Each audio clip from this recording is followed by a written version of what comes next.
আমাদের 5 বছর আগে ঠিক আমরা শোরুম স্টার্ট করেছিলাম। তো শোরুমের গাড়ি আমাদের তো চালিয়ে আসা হয় না, তো তার জন্য ট্রাকে করে আমাদের বেয়ার করতে হতো।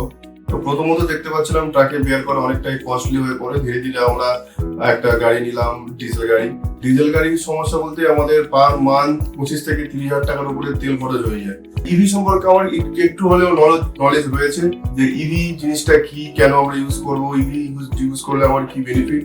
তো সেই দিক চিন্তা ভাবনা করেই আমার ইভি গাড়ি এখন বর্তমানে ওয়েলারের যে আমাদের টার্বোটা নেওয়া রয়েছে সেটাই পারচেজ করা। গাড়ির যে আমরা রেঞ্জ গুলো দেখি বা আমাদের গাড়ি যেখানে চলে, তো সেই দিক থেকে আমাদের মাইলেজ কভার হয়ে যায়, যেহেতু 90 কিলোমিটার আপ ডাউন 180 কিলোমিটার আমার কভার হয়ে যায়। আর লোড ক্যাপাসিটি বলতে আমার গাড়ি 8 ফুট 8.5 ফুটের ডালা রয়েছে। তো আমার গাড়ি 5টা মতো গাড়ি ওঠে, 5টা গাড়ি হার্ডলি 700 কিলো হবে।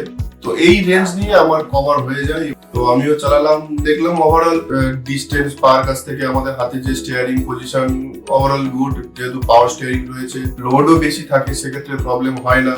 আর এরপরেও কেবিন খুব পরিষ্কার কেবিন, কোনো রকম ভাবে কোনো এক্সট্রা কিছু নেই। 3.5 একটি ডিসপ্লে আছে বা একটা ছোট মিটার আছে, কনসোল আছে, খুব সুন্দর, কম্প্যাক্ট, সুন্দর।